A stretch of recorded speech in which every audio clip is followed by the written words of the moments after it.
kasaysayan, kababalaghan, politika, current events, at iba pa. Huwag magpahuli, ating alamin. Tuklasin dito sa Historiador Filipino. Ang NAPOLCOM o National Police Commission ay ang ahensyang may pangunahing tungkulin na mga siwa at magbigay ng civilian oversight sa Philippine National Police. Sa madaling salita, ito ang pulis ng mga pulis. Initatag ito sa ilalim ng batas na nagreorganisa sa PNP at DILG. Ilan lang sa mga mandato ng NAPOLCOM ay ang mag-imbestiga ng mga anomalya, irregularidad at reklamo laban sa mga pulis, magpasya sa mga administratibong kaso laban sa mga miyembro ng PNP, magtakda ng mga pulisiya, pamantayan at regulasyon para sa organisasyon ng pulisya. Sa kasalukuyan, ang namumuno sa NAPOLCOM ay si Rafael Vicente Calinisan bilang Vice Chairperson and Executive Officer. Siya ang aktual na nangangasiwa sa araw-araw na operasyon ng NAPOLCOM. Si Calinisan ay abogado na nagtapos sa Ateneo de Manila University at kumuha ng Master of Laws sa University of Pennsylvania. Bago siya naging NAPOLCOM Commissioner, nagsilbi rin siya bilang pinuno ng People's Law Enforcement Board ng Quezon City. Ilan sa mga madalas na binabanggit na nagawa niya bilang pinuno ng NAPOLCOM ay zero case backlog. Isa sa pinakamalaking accomplishment na iniuugnay sa kanya ay ang pag-alis ng mahigit 25 taong backlog ng mga administratibong kaso sa NAPOLCOM.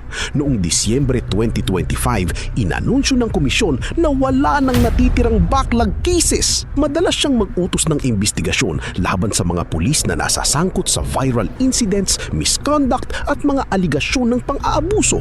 Hindi maipagkakaila na takot ang mga miyembro ng pulis na maimbestigahan ng NAPOLCOM dahil alam nilang malaki ang posibilidad na sila ay matatanggal sa serbisyo at mawawala ng benepisyo sa oras na tama ang lahat ng mga ebidensyang hawak ng NAPOLCOM laban sa kanila. Pero ngayong buwan lang ng Hunyo ay may isang miyembro ng pulis na inireklamo dahil sa maling pagtrato nito sa isang senior citizen na kanyang hinuli dahil umano sa siya ay sinubukang sagasaan ng sasakyang minamaneho ng nasabing senior citizen.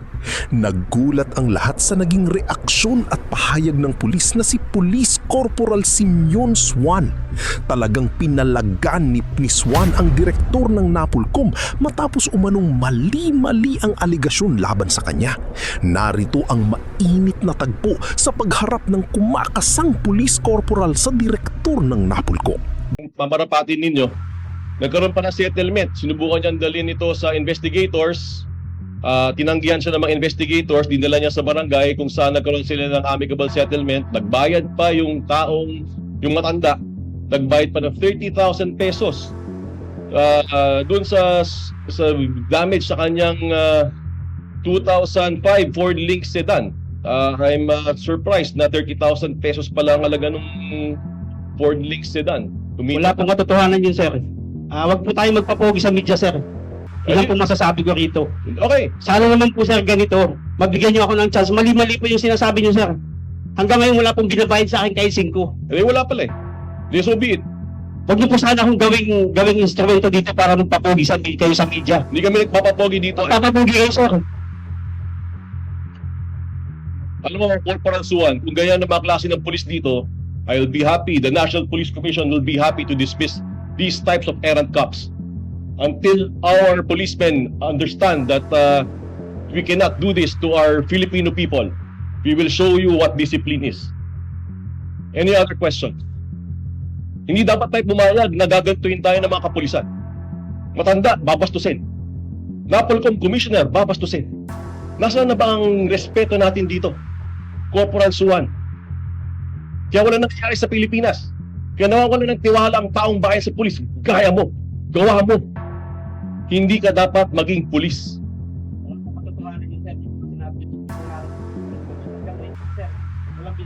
And then so be it. Then so be it. Sir, maging fair lang po tayo. Okay na to. Bring Suwan up. Maging fair lang po tayo. Bring Suwan up. Ginagawa niyo dito para We will grant scalons the police force from scalawags like this. Dahil siguro sa init ng ulo, kung kaya't nagawa ng pulis na si Suwan ang sumagot ng ganun sa direktor ng NAPOLCOM. Matapos makapagpahinga ng ilang araw, ay nagpalabas ng video si Suwan na humihingi ng dispensa kay Kalinisan. Pero hindi ito tinanggap ng direktor ng NAPOLCOM dahil siguro para sa kanya ay hindi naman tapat ang pulis sa paghingi nito ng pasensya. Dahil sa video niya na muli na namang sinabihan si Kalinisan na para bang nagpapasikat ito sa media. Bilang paggalang sa inyong posisyon at kapangyarihan,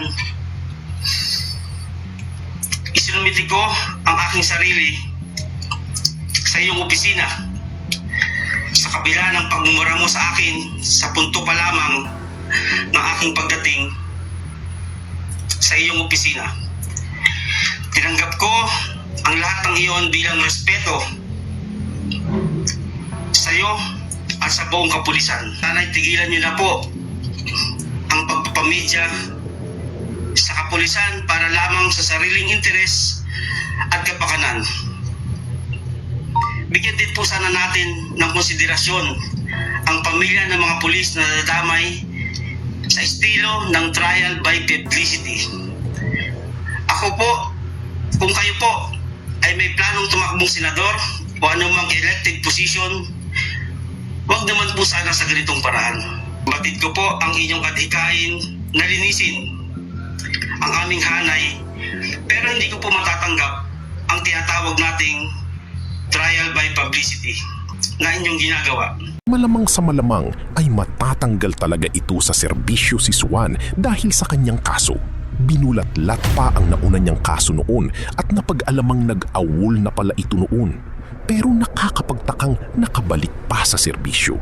Ang tanong, kung ikaw ang huhusga, tama lang ba na si Baking sa pagkapulis ang pumalag na si Corporal Simeon Suwan?